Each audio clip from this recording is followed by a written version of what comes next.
One question patients have when they come see me for consultation is, are they appropriate candidates for using a surrogate? And a surrogate, of course, is someone who will carry that pregnancy successfully for a couple who contribute their genetic material, sperm and eggs, to make their embryo, have that embryo transferred into this other person, the surrogate, who will carry their pregnancy.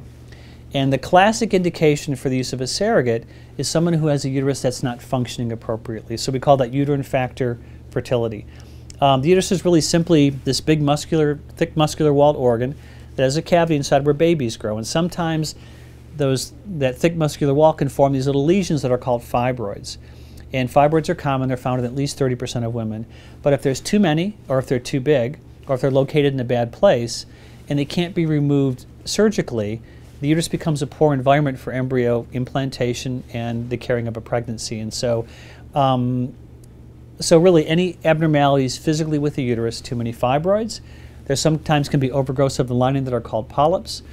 Some patients have had surgeries in the past for different conditions of the uterus and formed significant scar tissue inside the uterus, and they will now not develop an adequate uterine lining for implantation of an embryo. So basically abnormalities of the uterus, whether it be scar tissue, excessive fibroids, and some people, because of those conditions, have had their uterus removed, and they have adequately functioning ovaries, good quality eggs, but they don't have an environment within which to carry the baby. So uterine abnormalities.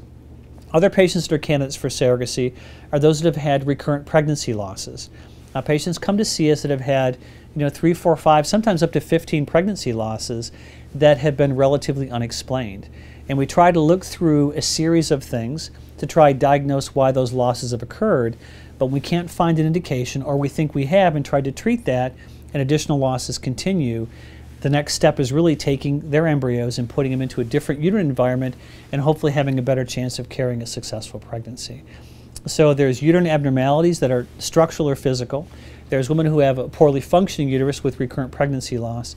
And there's also women who have medical conditions such as heart conditions, different problems, pulmonary, lung function abnormalities, any significant medical issues that might be compromised by taking on the further toll that a pregnancy can induce. And one thing with pregnancy is one of the least effects is there's about a 30% increase in blood volume during a pregnancy. And so frequently these different medical conditions, pulmonary, cardiac, some people with different autoimmune things like lupus, those patients cannot carry pregnancies successfully, or those pregnancies will compromise their health further. And so those also are candidates for using a surrogate.